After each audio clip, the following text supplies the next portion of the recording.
ఎప్పుడైతే ఈ honeymoon murder జరిగిందో, తన ప్రియుడితో కలిసి ఈ మర్డర్ చేయించారో, అప్పటి నుంచి ప్రతి చోట కూడా ఇలాంటివే జరుగుతున్నాయి. తన ప్రియుడితో కలిసి సంతోషంగా జీవించడానికి కట్టుకున్న భర్తని, కడుపున పుట్టిన పిల్లలను కూడా చంపేసేంతగా దిగజారుతున్నారు నేటి మహిళలు. ఇక చూసుకుంటే మొన్నటి వరకు హనీమూన్కి వెళ్ళాలంటేనే చాలా మంది మగవాళ్ళు భయపడుతూ ఎన్నో రీల్స్ చేశారు. తర్వాత గడ్డి మందని, కత్తి అని ఇలా ప్రతి ఒక్కటి కూడా భయపడుతూ వస్తున్నారు. ఇప్పుడు లేటెస్ట్ గా ఇంట్లో తినడం కూడా మానేస్తారేమో. అవును, మీరు విన్నది నిజమే. ఒక మహిళ ఆల్రెడీ తనకు పెళ్ళైపోయి ఇద్దరు పిల్లలు ఉన్నారు. ఒక అమ్మాయి, ఒక అబ్బాయి. ఇద్దరు పిల్లలు ఉన్నప్పటికీ కూడా సాంబార్లో పురుగుల మందు కలిపి తన భర్తకు పెట్టింది. సో తన భర్త అయితే చనిపోవడం జరిగింది. ఇక డీటెయిల్స్ లోకి వెళ్తే, తమిళనాడులోని ధర్మపురిలో రసూల్ అనే వ్యక్తి కొన్ని సంవత్సరాల క్రితం అమ్మూబి అనే మహిళను పెళ్లాడారు. పెళ్లి చేసుకున్న తర్వాత చాలా సంతోషంగానే నడిచింది. అయినా ఈయన ఒక ప్రైవేట్ సంస్థలో డ్రైవర్ గా వెళ్ళేవాడు అనమాట రసూల్.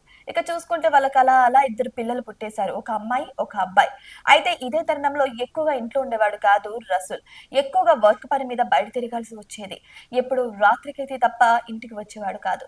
ఇదే తరుణంలో అమ్మూబి వివాహేతర సంబంధాన్ని ఏర్పరచుకుంది. అక్కడే పక్కనే సెలూన్ లో పనిచేస్తున్నటువంటి లోకేష్ నంతో తన రిలేషన్ ని మెయింటైన్ చేసింది. ఇక పక్కనే ఉన్న లోకేష్ నంతో ఇక వివాహేతర సంబంధాన్ని ఏర్పరచుకుంది. అయితే ఇక చివరికి తనతోనే కలిసి బతకాలని కూడా నిర్ణయించుకుంది. తన ప్రియుడితోనే లైఫ్ లాంగ్ సంతోషంగా ఇలా ఉండాలని డిసైడ్ అయిపోయిన అమ్మూబి చివరికి ఒక స్కెచ్ చేసింది. ఏంటి, ఇప్పుడు తన ప్రియుడితో కలిసి సంతోషంగా బతకాలంటే అడ్డున్నది ఎవరు? పిల్లలు, భర్త. ఇక కడుపున పుట్టిన పిల్లల మీద అంత ఇంత ప్రేమ ఉంటది, కానీ భర్త మీద ఆ మాత్రం కూడా ప్రేమ లేదు. అతి కిరాతకంగా చంపడానికి ట్రై చేసింది అమ్మూబి. ఏదేమైనా సరే తన భర్తని అడ్డు తొలగించుకుంటే తన జీవితం సాఫీగా సంతోషంగా సాగుతుందని, ఇక తన ప్రియుడితో కలిసి విచ్చలవిడిగా తిరగచ్చని నిర్ణయించుకుంది అమ్మూబి. కానీ సీన్ అంతా రివర్స్ అయింది. అనుకోకుండా ఒక రోజు వచ్చి సాంబార్ అన్నం తినేశాడు తన భర్త. ఇక తన భర్త రసూల్ నోటి నిండా నురుగుతో ఇక చాలా డేంజర్ పరిస్థితుల్లో ఉన్నప్పుడు తమ బంధువులైతే శైలం ఆసుపత్రికి అయితే తరలించారు రసూల్ ని. ఇక్కడ అక్కడి డాక్టర్లు అయితే వాళ్ళని టెస్ట్ చేశారు. ఏం జరిగిందని బ్లడ్ టెస్ట్ చేయక తన బ్లడ్ లో పురుగుల మందు కలిసినట్లు నిర్ధారించారు డాక్టర్లు. ఇక చివరికి ఎవరు కలిపారా అని ఆరా తీయక ఇక తన భార్యనే తెలిసింది. అప్పటికి కూడా తను ఒప్పుకోలేదు. ఇక చివరిగా అమ్మూబి మీద పోలీస్ కంప్లైంట్ ఇచ్చారు వారి బంధువులు. ఇక అమ్మూబి ఫోన్ చెక్ చేయగా అందులో తన ప్రియుడితో కలిసి మెసేజ్ చేసిన కొన్ని మెసేజ్ అయితే బయటపడ్డాయి. ఇంతకు ముందు దానిమ్మ జ్యూస్ లో నేను విషయం కలిపాను కానీ తాగలేదు, ఇప్పుడు నేను ఫుడ్ లో కలిపాను ఇక తిన్నాడు అన్న రీతిలో అయితే ఆమె మెసేజ్ చేయడం అయితే జరిగింది. ఈ మెసేజ్ చూసిన పోలీసులు అయితే ఒక్కసారిగా అవాక్కైపోయారు. ఇలాంటి దారుణాలు చాలానే జరుగుతున్నాయి. ఇటు ఆంధ్ర, తమిళనాడు, బీహార్ ప్రతి చోట కూడా ఇలాంటి దారుణాలే జరుగుతున్నాయి.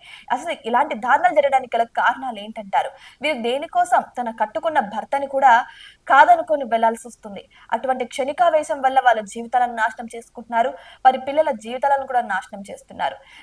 నిజం చెప్పాలంటే కష్టమో సుఖమో కట్టుకున్న భర్త దగ్గర అంతో ఇంతో మనకి ఒక మంచితనం ఉంటుంది.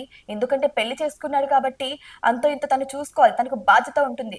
మిమ్మల్ని ఇంట్లో ఫ్రీడమ్ గా వదిలేశాడు అంటే దాని అర్థం ఆయనకి మీ మీద ఇష్టం లేక కాదు, తను కష్టపడాలి, ఫ్యామిలీని పోషించాలి.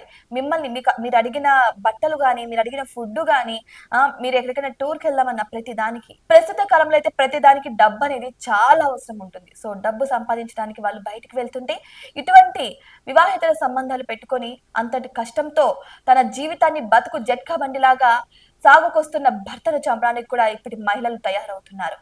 మరి ఇటువంటి నీచాలు ఎప్పటికీ అడ్డుకట్టపడతాయో మనమందరం కూడా వెయిట్ చేసి చూద్దాం. మరి ఈ న్యూస్ విన్నాక మీకేమనిపిస్తుంది? మీ అభిప్రాయాన్ని కామెంట్ బాక్స్ లో కామెంట్ రూపంలో తెలియజేయండి.